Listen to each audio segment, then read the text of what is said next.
आदिम तीर्थेश्वर आदि विधाता देवादिदेव महादेव ऋषभदेव भगवान की। 22वें तीर्थंकर गिरनार से मोक्ष पधारे डैमीनाथ भगवान की। वर्तमान जिन शासन नायक 24वें तीर्थंकर महावीर भगवान की। आचार्य श्री आदि सागर महावीर कीर्ति विमल सागर महाराज की। गुरुवर तपस्वी सम्राट आचार्य श्री सन्मति सागर जी महाराज की।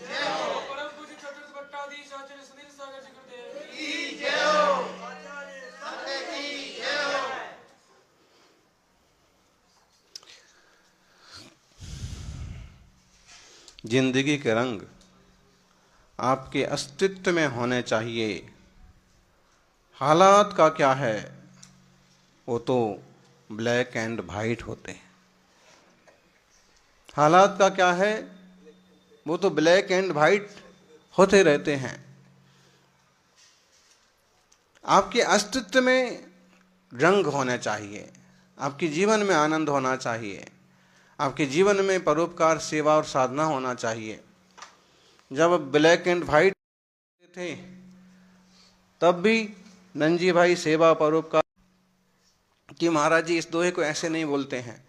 हम लोग इस दोहे को, तो गाली जोड़ी थी उसने उसमें, लेकिन वो हम थोड़ा सा बदल के बोल रहे। उसने कहा कि तुलसी या संसार में भांति भांति के लोग, कुछ तो पूजा योग्य हैं, कुछ हैं गाली योग्य। अब क्या करिएगा, संसार है, तरह तरह के लोग मिलते हैं। जब हमको बताया गया कि मुनि संघ की व्यवस्था और उनके प्रवास के लिए स्थान की सहूलियत को देखते हुए कमेटी ने एक विभाग की पूरी छुट्टी ही कर दी, तो मालूम पड़ा MBA का पूरा ही विभाग है, डिपार्टमेंट है। नंजी भाई बेकरिया का एक यह बहुत पुराना कॉलेज है और एक विभाग की छुट्टी कर दी। देखिए आप, उदाहरण देखिए आप। इस तरह के लोगों को, इस तरह की व्यवस्थाओं को देख के लगता है कि सच में सबरी ने बरसों राम का इंतजार किया होगा। जब आज भी लोग इतने उदार हो सकते हैं तो उस समय ऐसी उदारता जरूर रही होगी, ऐसी भक्ति जरूर रही होगी। अब ऐसे भी लोग मिलते हैं कि खाली जगह पड़ी रहेगी, फिर भी उनसे किसी के उपयोग में नहीं आ जाए, किसी के काम में नहीं चले जाए, और कुछ भी बहाना बना के निषेध भी कर देते हैं। और ऐसे भी अवसर, ऐसे भी सौभाग्यशाली जी मिलते हैं कि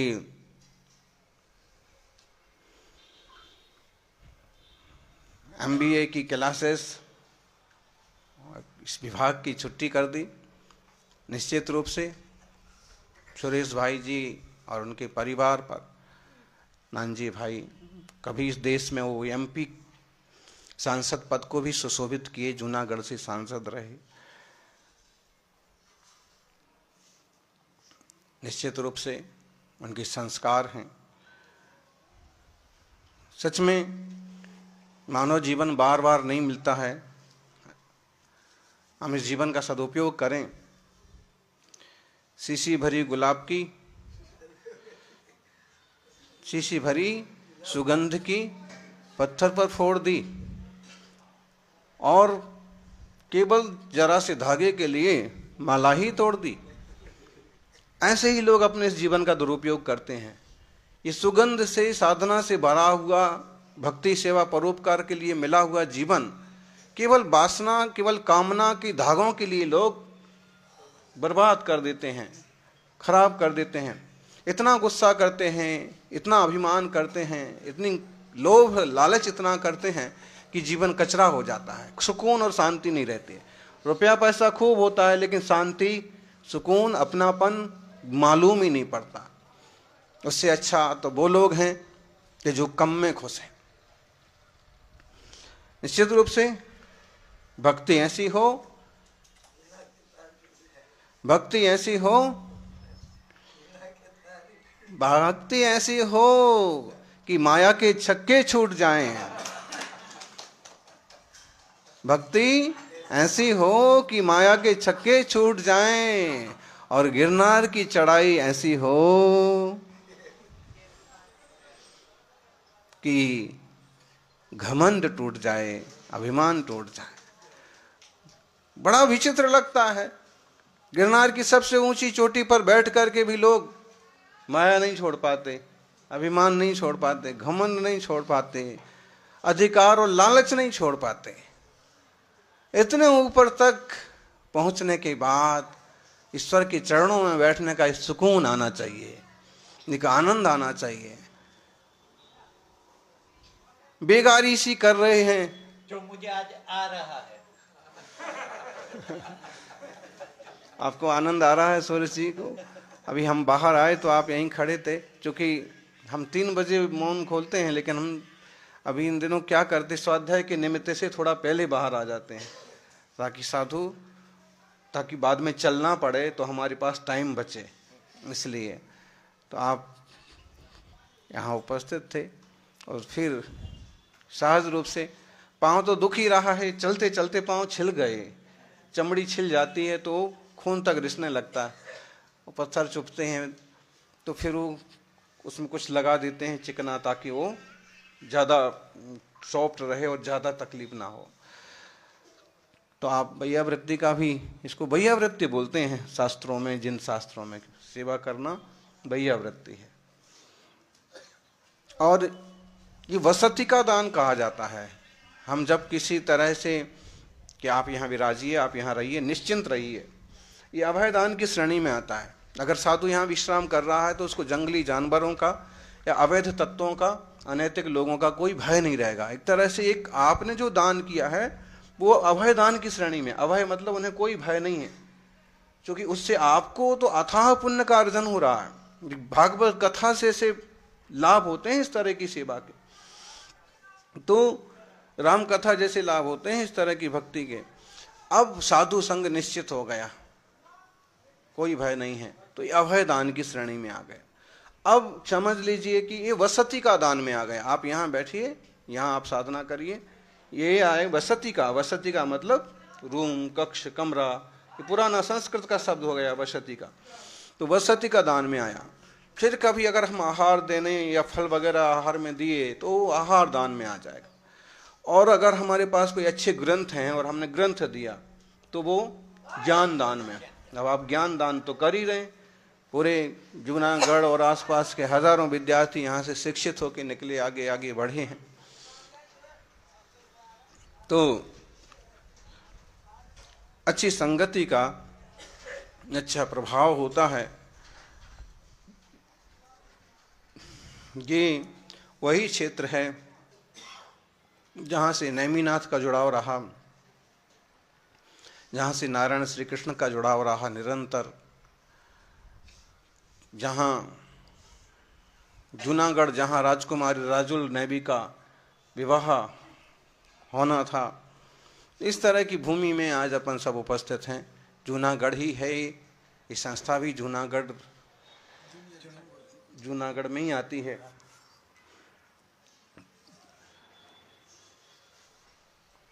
संगति का बहुत प्रभाव होता है इस ग्रंथ का, जिसका अपन स्वाध्याय कर रहे हैं।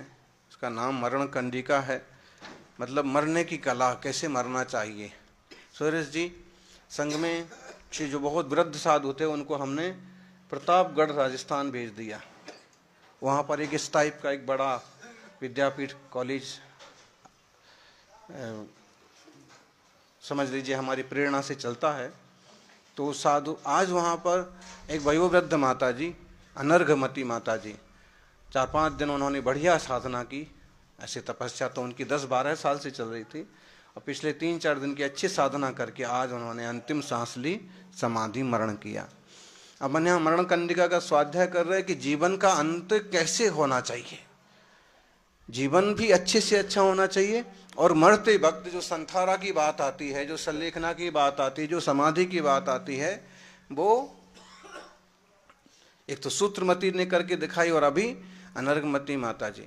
अब भले आधुनिक संसाधन का हम भी विरोध करते हैं, हमारे यहाँ भी कोई मोबाइल वगैरह वापरता नहीं है, लेकिन कभी कभी वो काम में तो आता है। तो तभी भैया जी आए और कहने लगे, महाराज जी वहाँ से सूचना आई है और एक माता जी की तबीयत बहुत ख़राब है, तो आप आशीर्वाद दे दो। तो हमने इशारा किया कि फ़ोटो वाले पर आशीर्वाद नहीं देंगे, वीडियो कॉल पर नहीं देंगे, ऐसे ही कर देंगे। तब भी उनने कहा कि एक बार आप देख लो, और माता जी की तबीयत ज़्यादा ख़राब है। तो हम निहार शुद्धि के हिसाब से खेत में गए और वहाँ पर उनने देखा कि सच में वो उल्टी सांस चलती, ऊर्ध्व सांस चलती है। जब मरने का वक्त होता है, शरीर छूटने का वक्त होता है, तो ऊर्ध्व सांस चलती है। ऐसे में डॉक्टर भले कितना ऑक्सीजन लगा के रखें, वो इंसान बचेगा नहीं। वो एक आयुर्वेद का सिद्धांत है, बॉडी का सिस्टम है। ऊर्ध्व सांस मतलब उल्टी सांस कि बाहर ही बाहर सांस फेंकता है बस। तो हमको समझ में आ गया कि इनका जो चेहरा देखा तो इनका लाश चल रहा। तो फिर हमने कुछ मंत्र सुनाए, नमोकार मंत्र सुनाया, आशीर्वाद दिया, सब संग सब चीज़ का त्याग कराया, अन्न पानी का त्याग कराया, विकल्पों का त्याग कराया। जो उनके पास एक साड़ी थी उसके अलावा उनकी पुस्तकों का सब चीज़ का त्याग कराया। और बस मुश्किल से 2 मिनट ही संबोधन दिया होगा, समाधि हो गई। तो कभी कभी साधन का सदुपयोग हो जाए तो इसको भी कई बार लेकिन लोग मजाक बना देते हैं।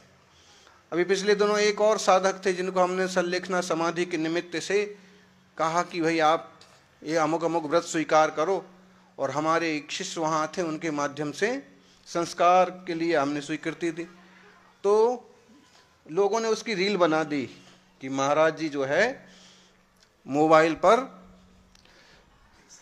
दीक्षा दे रहे हैं, ऑनलाइन दीक्षा दे रहे हैं। लोग बहुत अब बात बहुत जल्दी करते हैं, आप कितने अच्छे हैं वो कम देखते हैं, आपसे इतनी सी चूक हुई, आप 5 महाव्रत पाल रहे हैं, आप पूर्ण ब्रह्मचर्य पाल रहे हैं, सब पाल रहे हैं, लेकिन कभी कोई माने। आप आम रूप में देखें तो स्त्री वर्ग सामान्य जनता में भी इतना प्यार, इतना श्रद्धा होती है कि मुनि महाराज चले जा रहे हैं और अचानक से पाँव में पड़ जाते हैं। अब कोई माँ पाँव में पड़ गई और उसका ही फोटो खींच लिया, लो महाराज जी ने महिलाओं को छू लिया महाराज। अरे भाई उसके भाव देखो, मुनिराज की तुम शांति देखो कि वो कुछ नहीं कह रहे, शांत बने हुए हैं, नहीं तो छू छू करेंगे तो उसको कैसा लगेगा। तो लोग जो है ना ऐसे मक्षिका व्रणम इच्छन्ति, मक्खियां जो होती हैं मक्षिका व्रणम इच्छन्ति, धन इच्छन्ति पार्थिवाः।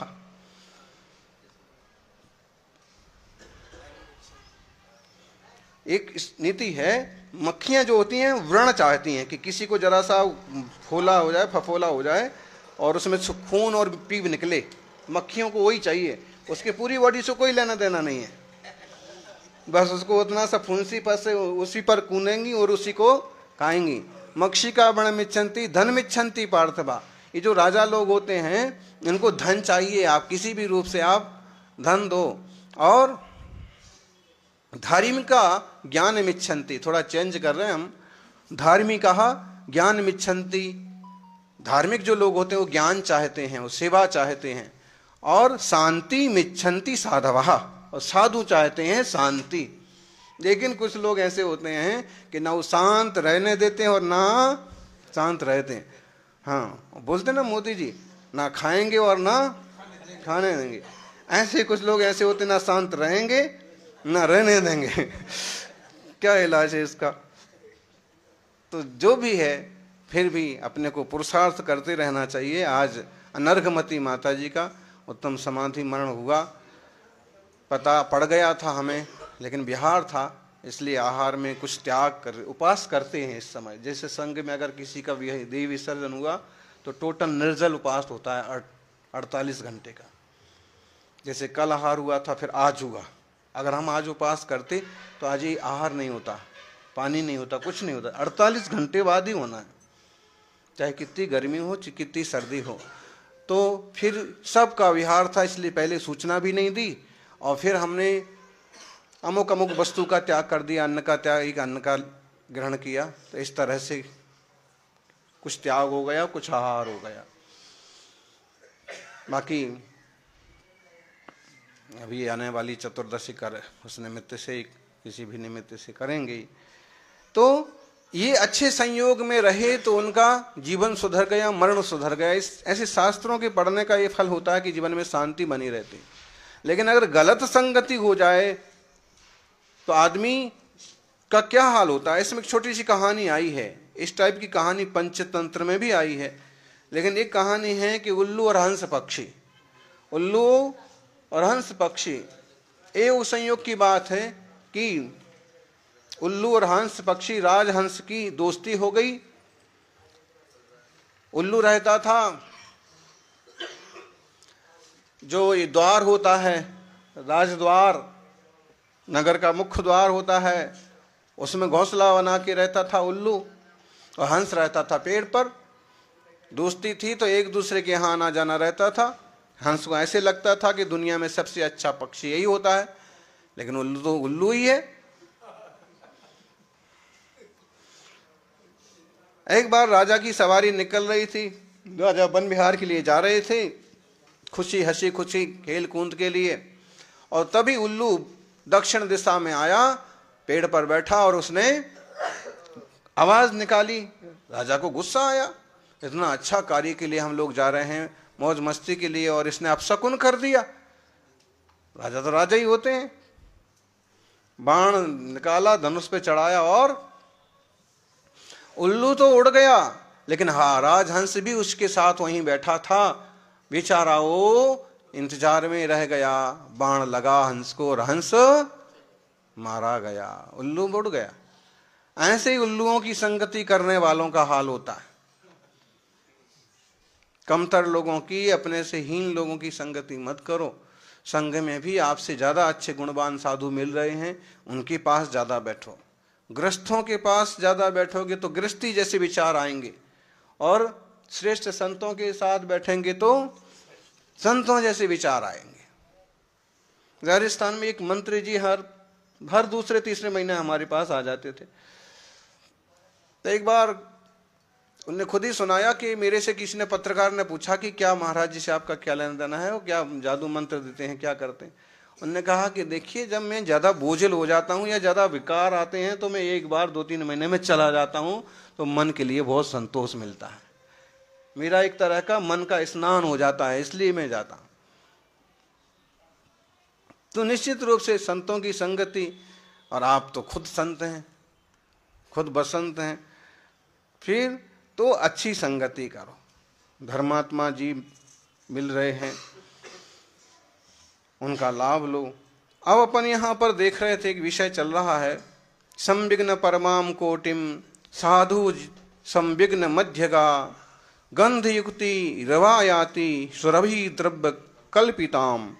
363 नंबर का श्लोक, कि जिसे बनावटी गंध होता है, एक आजकल सिंथेटिक, आर्टिफिशियल, इस तरह की भी सुगंध होती है, एसेंस। हाँ, अभी तो ये कहने के लिए होता है, जैसे मैंगो जूस, या फिर ये जो होता है ना शीशियों में, जीरा पानी, नींबू पानी, सब अधिकतम एसेंस होते हैं, मतलब बनावटी होते हैं। तो कह रहे हैं कि बनावटी संसर्ग द्रव्य से, जैसे पहले ही कोई चीज सुगंधित है लेकिन उसे और बनावटी सुगंध मिला दी जाए तो सुगंध बढ़ जाती है, ऐसे ही धर्मात्मा मुनि पहले ही धर्मात्मा हैं और बड़े धर्मात्मा के सानिध्य में रहते हैं तो उनसे ज्यादा उनमें और सुगंध, जीवन में और चारित्र में निर्मलता पैदा होती है। शुद्ध ब्रह्मचर्य की साधना, शुद्ध आत्मानुभव की साधना जीवन में निश्चित रूप से आती है। ऐसे बैठे रहते हैं घंटों घंटों ध्यान में, बाहर का कुछ भी पता नहीं पड़ता है, सीधे तार परमात्मा से, आत्मा से, परमात्मा से जुड़ जाते हैं। इसलिए अब बातें करने वालों के पास बैठे हैं तो क्या करेंगे, आप बातें ही करेंगे, फिर अंतर्मुख नहीं हो पाएंगे। ऐसे एकोपि संयतो योगी वरम पार्श्वस्थ लक्ष्यता संगमेन तदीयेन चतुरंगम विवर्धते। एक भी संयत योगी है, एक भी अच्छा पक्का तपस्वी है तो कहते वो बढ़िया है। 1000 ढोंगियों से अच्छा एक सुंदर साधु, 1000 अविरतियों से अच्छा एक तपस्वी साधु। उसके संग से चारों अंगों की वृद्धि होती है। कौन से 4 अंग? सम्यक दर्शन, सम्यक ज्ञान, सम्यक चारित्र और सम्यक तप। इनकी वृद्धि होती है, ज्ञान बढ़ता है। ज्ञानी के सानिध्य में रहेंगे तो ज्ञान बढ़ेगा, मोही के सानिध्य में रहेंगे तो मोह बढ़ेगा। आप अगर इधर उधर की किताबें देख रहे हैं, पिक्चर देख रहे हैं, अखबार देख रहे हैं, तो विकार आए बिना नहीं रहेगा। और अगर आप एकदम बीतरागियों के सानिध्य में तो निर्मलता आए बिना नहीं रहेगी। ऐसे बरम संयतता प्राप्ता। कितनी एक वो श्लोक आता था ना कि एक पुत्र होना ही अच्छा। हाँ बोलिए, श्लोक बोलिए। बरमे को गुणी पुत्रो पुत्रान्यपि सतान्यपि। हैं, एक गुणी पुत्र अच्छा है 100 पुत्रों की बजाय। देखो सिंहनी का एक पुत्र होता है लेकिन वो पूरे जंगल पर राज करती है, और गधी के 100 बच्चे हो जाते हैं लेकिन फिर भी उसको भारी ढोना है। इसलिए साधु एक ही अच्छा, बीतरागी, तपस्वी, निर्द्वंदी, ना कोई श्राप देना, ना कोई तमाशा करना, वो एक अच्छा तमाशा करने वाली 100 लोगों से।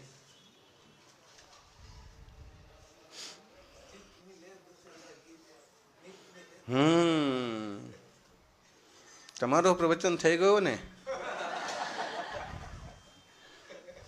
चित्त मिले तो चेला कीजिए, मित्र मिले तो मेला, साधु मिले तो संगति कीजिए, वरना भला अकेला। सच्चा साधु मिले तो बैठो चरणों में, नहीं तो अपना समय विकार करने से कोई मतलब नहीं है, हैं? पक्कड़ साधु। अभी भाई जो है ईडर के पास से आए,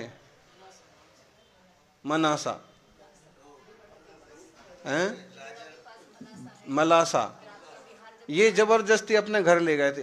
पटेल है ना, ये राजपूत हैं ये। तो ये आधा किलोमीटर हमको ज़्यादा पड़ा, लेकिन इनकी बहुत जिद करके सड़क से 5 किलोमीटर 10 किलोमीटर से आ गए और हमारे घर चलना पड़ेगा। तो रजवाड़ा था बड़ा, तो फिर वहाँ पर उनके घर में रात्रि विश्राम हुआ, तो सवेरे विहार, फिर पूरे पैदल तब भी चलते रहे, और उसके बाद 10 बार आ गए होंगे अभी तक दर्शन को। मतलब जैन साधु को लोग बांध देते हैं कि जैनों के, जैन साधु मतलब जन जन के साधु, तीर्थंकर क्षत्रिय, तीर्थंकरों के शिष्य ब्राह्मण क्षत्रिय वैश्य सब ऐसा। तो ये जिन धर्म जन धर्म। बरम संयतता प्राप्ता निंदा संयम साधनी, न तो संयतता पूजा शील संयम नाशनी। सुन लो शांतनु, कोई मुनि महाराज आपको डांटेंगे तो आपको कैसा लगेगा? बुरा लगेगा ना? नहीं लगेगा? पक्का नहीं लगेगा? ठीक है, हम डांट लगवाएंगे फिर। यहां यही बात कह रहे हैं कि अगर अपने से कोई बड़ा तपस्वी, बड़े मुनि समझाते हैं कि ऐसे मत बैठो, ऐसा मत करो, तो अपने को बुरा नहीं लगना चाहिए। एक गुरुजनों की डांट 100 गृहस्थों की प्रशंसा से अच्छी है। गृहस्थ प्रशंसा भी करेंगे तो उससे क्या फायदा होगा तुमको, और मुनि महाराज डांट के भी सही रास्ते पर लगाएंगे, इधर उधर मत देखो, ऐसा वैसा मत करो, उसमें भी अपना हित है। वो वाली बात यहाँ पर कही गई। गृहस्थों के बातों में संयम का नाश हो जाएगा, और गुरुजनों की फटकार में भी संयम का प्रकाश होगा, बढ़ेगा। क्या हुआ, डांट लग गई क्या?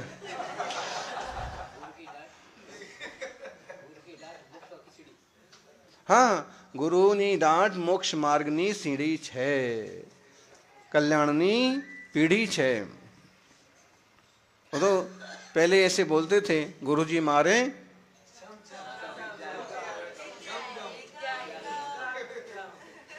तो अब मारने का तो काम खत्म हो गया।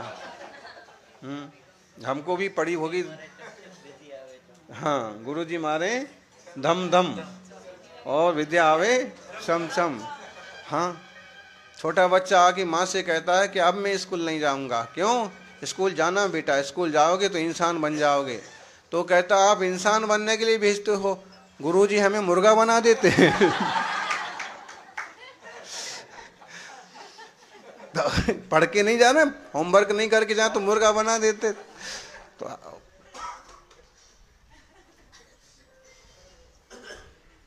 ऐसा, तो ये बात है। ऐसे ही जिनके अच्छे अनुशासन में रह के जो तपस्वी निखरते हैं ना, देखो जो बीज जितनी जल्दी उगता है वो उतनी जल्दी सूखता है। सुरेश जी, गेहूं बहुत जल्दी उग जाएगा, ज्वार बहुत जल्दी उग जाएगी, सूख भी जाएगी 3-4 महीने में, फिर खाओ पियो खत्म।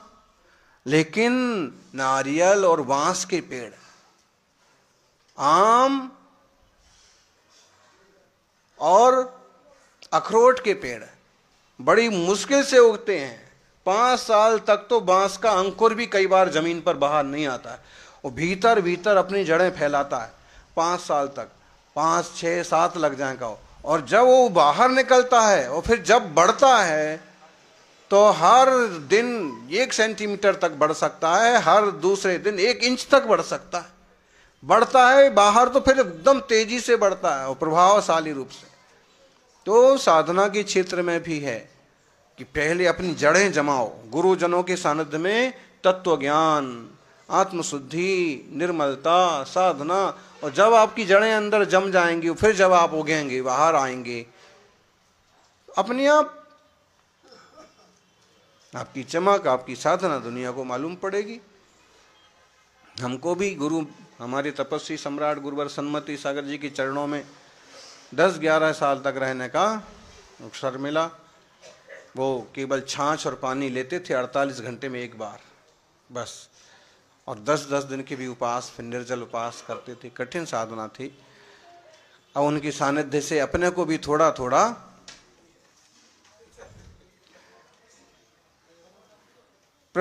तो जो है, गुण दोषौ प्रजायेते संसर्गो बसतो यतः, संसर्गः पावनः कार्यो विमुच्य पावनम ततः।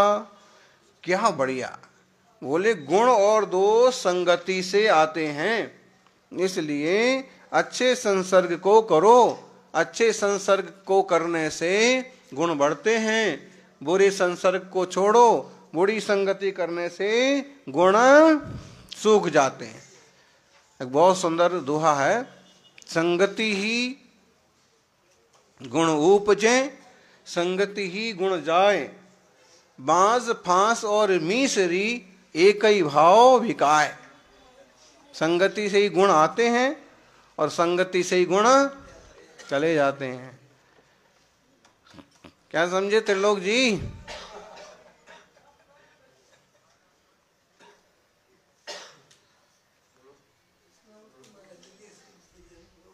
वो भी है, कदली सी भुजंग मुख, स्वाति बूंद गुण 3, जैसी संगति बैठिए वैसे ही गुण दीन। कदली के पेड़ में जाकर के कपूर बन जाता है स्वाति का बरसा हुआ पानी, सीप के मुंह में जाता है तो मोती बन जाता है, और सांप के मुंह में जाता है तो जहर बन जाता है, वही पानी। और भगवान के ऊपर से नवन हो जाए तो गंधोदक बन जाता है, अमृत बन जाता है, प्रसाद बन जाता है। ऐसे इसलिए संसर्ग पावना कार्यो, अच्छा संसर्ग करना चाहिए। वाच्यो गणस्थिता पथ्य मनभीष्टमपि स्फुटम, तत्तस्य कटुकं पाके वैसज्यमेव सौख्यदम। वाच्यो गणस्थिता पथ्य मनम अभीष्ट, अपने गण के जो बुजुर्ग साधु हैं, बड़े साधु हैं, अगर भी कुछ कठोर बोलते हैं तो उनको शांति से स्वीकार करो और उनसे सीख लो, क्योंकि कड़वी औषधि खाने से बीमारियां दूर हो जाती हैं। कोई कमी है, अगर कोई डांट रहा है, कोई टोक रहा है, तो उस कमी को दूर करो।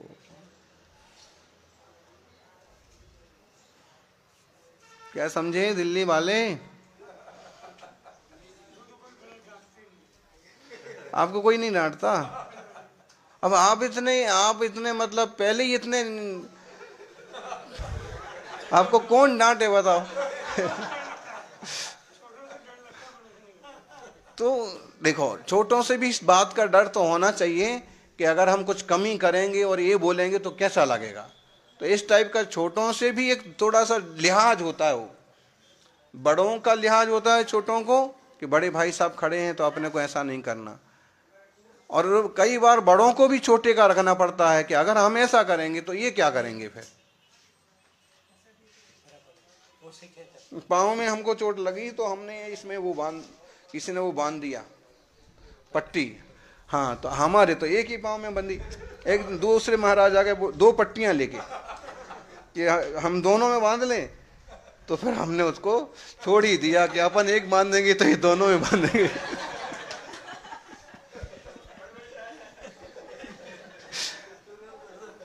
हाँ।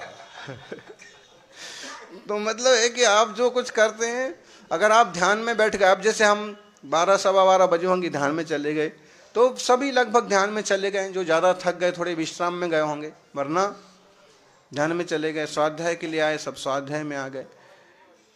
तो आपके आचार से, आपके विचार से, आपकी प्रवृत्ति से दूसरों पर फर्क पड़ता है। ऐसे ही बड़े बड़े संस्थान ऐसे ही नहीं चलते हैं। इसके जो कर्ता धर्ता होते हैं वो भी अनुशासित होते हैं। प्रिंसिपल्स वगैरह होते हैं वो भी खुद आगे होके वैसी प्रवृत्ति करते जैसे सबको कराना चाहते हैं। टाइमिंग का, अनुशासन का, व्यवहार का, तो फिर चलता रहता है, वर्षों तक चलता रहता है, लोगों का उपकार होता रहता है, अलग अलग से नहीं बोलना पड़ता है। तो इस तरह से यहाँ पर ढेर सारी शिक्षाएं दी गई हैं। और एक श्लोक है, स्वान्तानिष्टमपि ग्राह्यं पथ्यं बुद्धिमता वचा हठतः किं न बालस्य दीयमानं घृतं हितम् इति दुर्जन संग वर्जनम। ये दुर्जन संग नाम का एक चैप्टर ही बना दिया कि गलत लोगों की संगति नहीं करना। तो स्वांतानिष्ट, अपने मन को अनिष्ट लगने वाले वचन भी गुरुजनों के द्वारा कहे जावें तो उन्हें पथ्य के समान ग्रहण करना है। अब जैसे हमको भी जबरदस्ती उकाली पिला देते हैं, अपन सोच लेते पथ्य के समान अपन ऐसा चरपरी है, कड़वी है, पी जाओ, कोई बात नहीं। तो पत्ते के समान समझ करके कठोर वचन भी सुन लो। और जैसे बालक को माँ जबरदस्ती घी पिला देती है, बच्चों को घी वगैरह रुचता नहीं है आजकल तो, और ही वो आगे सब डिब्बे बंद, बोतल बंद है। चीज क्या चीज है? और हमको तो जहां तक इसका मालूम कि चीज जैसी गंदी कोई चीज नहीं। हाँ, कई बार मतलब बोले कि पशुओं का चर्बी जैसे पदार्थ भी उसमें मिला देते हैं, गौवंश का भी मिला देते हैं। ऐसा खतरनाक खेल हो रहा है। हमारे यहाँ गौ को सम्मान की और पूज्यता की दृष्टि से देखा जाता है, और केवल रुपयों के लालच में लोग वही चीजें मिला के सनातनियत को परोसवा देते हैं। खान पान के मामले में तो कड़क होना पड़ेगा पूरे देश वालों को। जैन लोग तो अभी, और ब्राह्मण लोग तो फिर भी, और कुछ लोग फिर भी अभी मतलब बहुत वो रखते हैं कि कुछ गलत ना आ जाए। लेकिन नई पीढ़ी में तो बस अच्छा लगना चाहिए। अरे अच्छा क्या, उसमें देखो उसमें क्या चीज है। जीभ के पीछे मत पड़ो। टेस्ट में इंटरेस्ट रखोगे तो वेस्ट हो जाओगे। मुनियों को देखो, जैसा भी है, ज्यादा नमक है, कम नमक है, ठंडा है, गर्म है, शुद्ध हो तो आहार कर लेते हैं। शुद्धता है, शुद्ध होना चाहिए। कुएं का पानी, छना पानी, खेत की साग भाजी, शुद्ध आहार पानी हो तो बाजार का कुछ नहीं चलेगा, अशुद्ध कुछ नहीं चलेगा। तो इस तरह से हमें थोड़ा सहनशील बनना चाहिए। सहिष्णुता की कमी बहुत हो गई। छोटे लोग भी बड़ों की बात सुनना नहीं चाहते।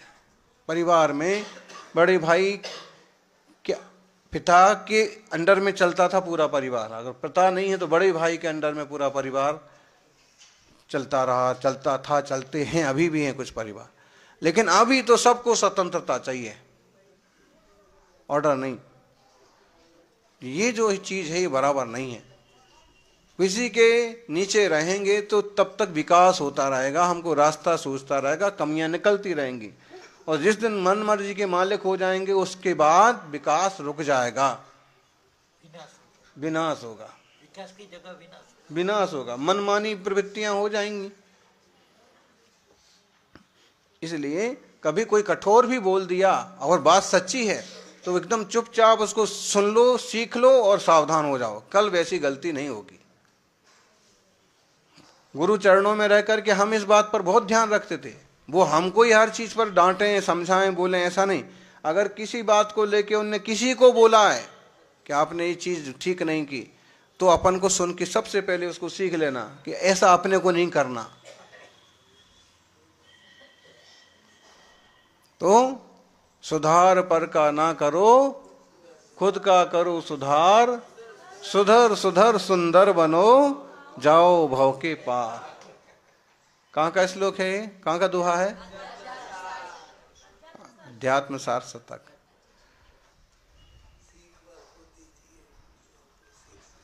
सीख बाको दीजिए, जाको सीख सुहाए।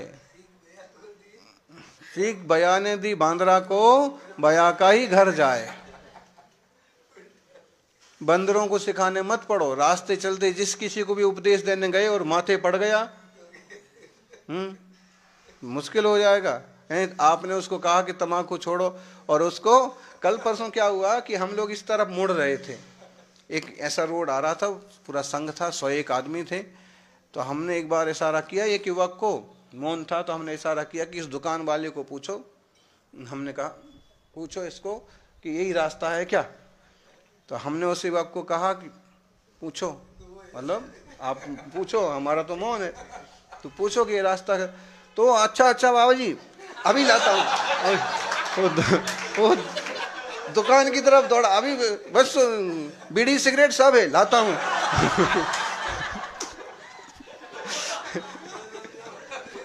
अरे भाई दूसरी बार पानी मुंह में नहीं डालना, बीड़ी सिगरेट की बात कर रहे तुम।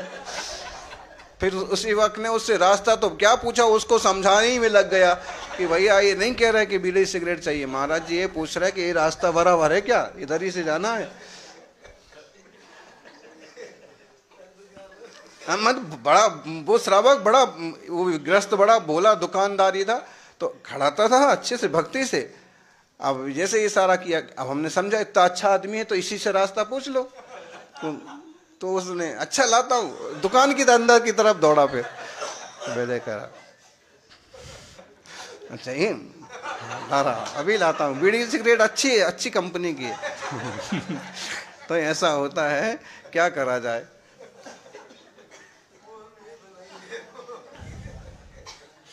तो ये संसार है, इसमें सब तरह के जीव हैं, अपन अपनी साधना करके निकल जाएं, यही मंगल होगा।